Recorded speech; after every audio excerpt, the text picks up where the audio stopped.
Hello, hello, hello. Welcome to another edition of Soccer as we like it, the Man United direction. As you know, there's international break this week, and most of the players for Man United are playing for their countries. But as usual, it's on these international breaks that people start to talk a lot of bollocks, like Southgate, like Maguire. Maguire. If it was Pogba who said this, the whole world would have gone, "Oh, he's an idiot." But I'll read you what Maguire said, and this takes the absolute cake. Ash Maguire, as you know, he said, this is what he said. I'll read out. Harry Maguire has claimed he can't remember losing a game for Manchester United and has nothing to prove at the top level. There's a reason you can't remember losing because you've not played half of the season. You're always on the bloody bench, matey.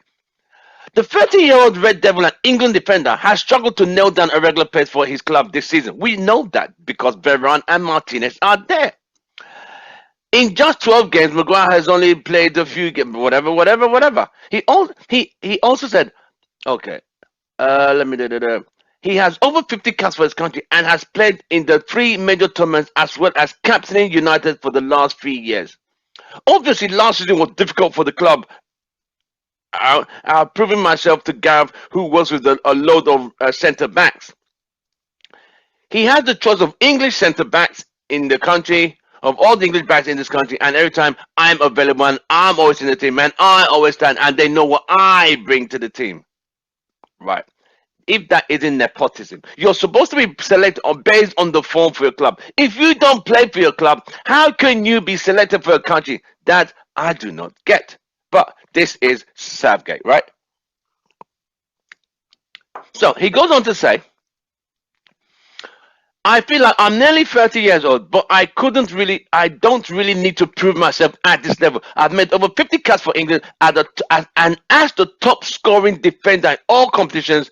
I don't know why I don't get selected, but I know how good I am. Okay, blah, blah, blah, blah, blah. Mate, Harry, mate, let's just get to what it is. You are a defender. Man United standard and English standard are completely different things. It's like night and day, black and white. It's completely different. It's like comparing a Ferrari to a Ford Fiesta. It's not comparable.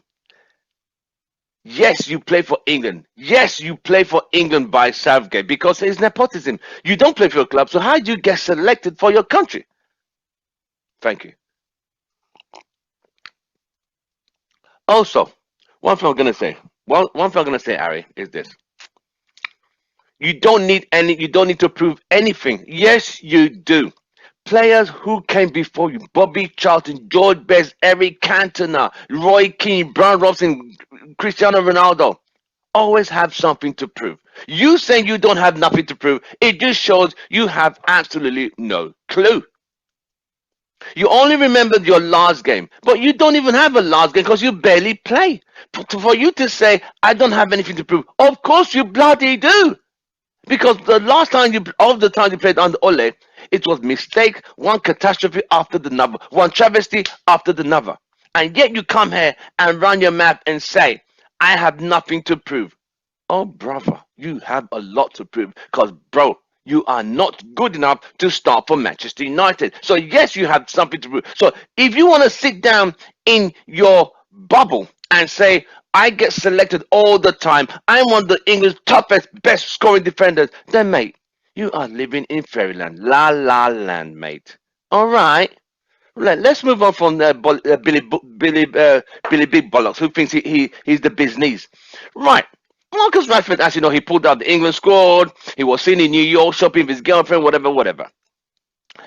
Southgate was asked about Rashford. He would say, yes, a player can do what he wants when he's on his own time, blah, blah, blah. And he was asked certain other questions. He did say, you can't.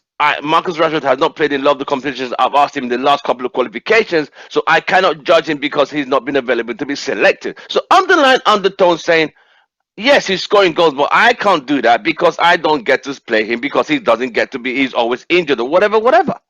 But the point of the matter is this. When he did go to England squad for the World Cup, Instead of bringing him on against France, you brought on Raheem Sterling. No disrespect, and we all know how that ended. But Marcus Rashford has been one of the best players since the World Cup ended in Qatar in December. But to say I don't get, I can't. It's hard for me to judge his performance when he's not available for selection. Southgate, Gareth, mate, we all see your politics here, mate. And even Luke Shaw said, Luke Shaw was sent off. He's not going to play the next game. So you tell me why he's still there. Shouldn't he back to Carrington? But all these guys like Ari and Luke Shaw always complain and compare and contrast and say, I feel comfortable being around the England lads. Mate, we see you. We actually see the bollocks you're talking about, guys. So don't come here. Remember what Luke Shaw said last season? I feel happiest when I'm with the England squad. See, these guys, right, don't like being under competition. They don't like being pushed to the limit. They just want an easy ride. They want to have an easy ride in a fancy car. Mate, you have to work hard to get to your level, and you have to be pushed to your levels. See what I mean? But under Ole, always guaranteed. Whether they were off from, whether they considered 7 goals against Liverpool, they were still selected. Every match. So there was never, so they could play 5 bad games in a row and still be picked for the 6th game in a row. See what I mean? But all that has changed. Ten Hag said, you don't perform, you don't play. You don't deliver, you're not selected. Goodbye and good night. You will sit on the bench. And we are bloody done. Right, let's move on to something a bit more shocking. All right, the question here is, are these Glazers really trying to sell this club?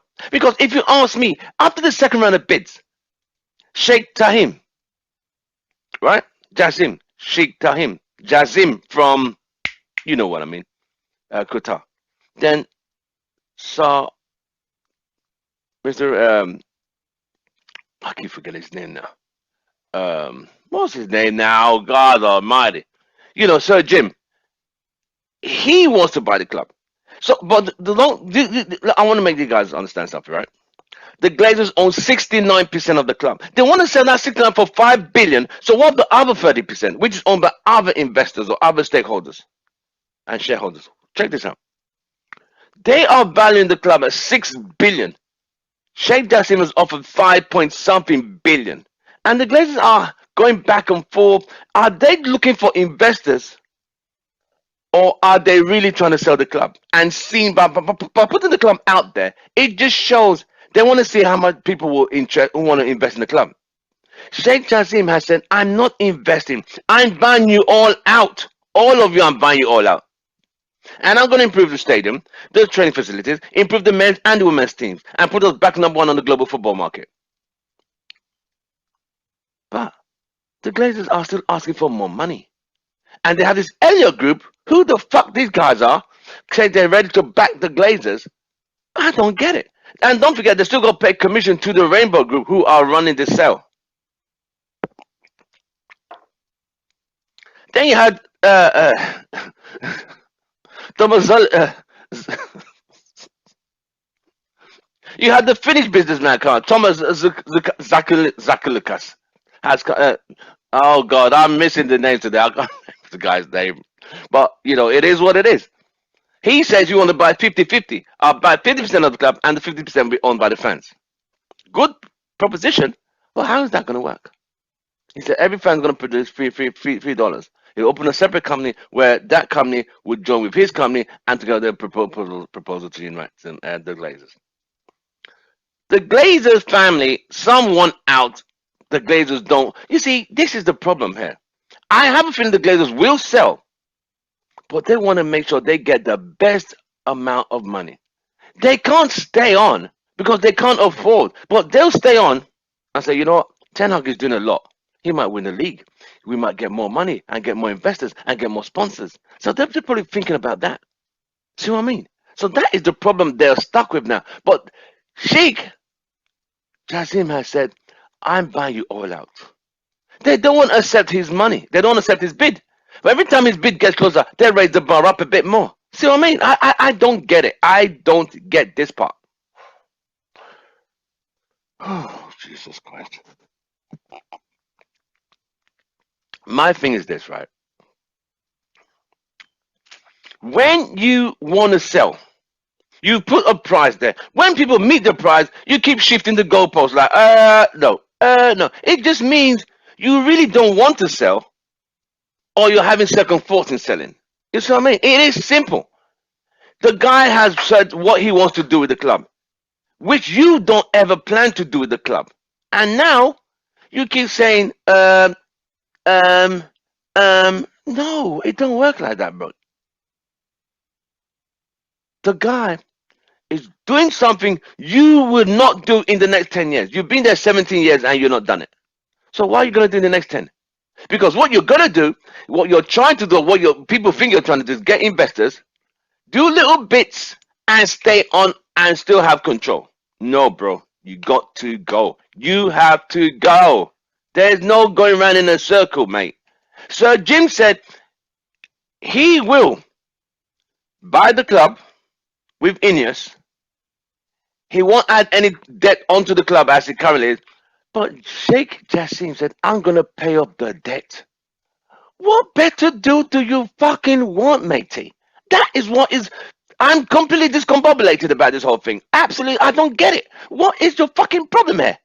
Bloody hell. Do we need to protest again? Because we are at that point whereby, you know what? You're not improving the stadium. You're not improving the facilities. Facilities have been as bad since Ronaldo said he was there as a kid. He's still there as an adult. It's still the same facilities. At this point, this club at this level needs elite training facilities. Elite to compete. But when you're playing with mediocre training facilities, how are you ever going to get the best out of players, mate? You need modern technology, mate. But these clowns don't give a shit. They don't care. They want the dividends and want control. And all that is about to come to a quick end. And that they are finding hard to comprehend. I'll see you guys on the next one. Don't forget to like, share, subscribe. We're having a Sunday fan forum today, right after this show. So keep looking out for our channel. Don't forget to like, share, subscribe. I'll see you on the next one. Have a nice Sunday and have a great week. But I'll keep you posted on any news in reference to Harry's talking nonsense, Southgate talking bollocks, and the Glazers just being the fucking Glazers. I'll see you soon.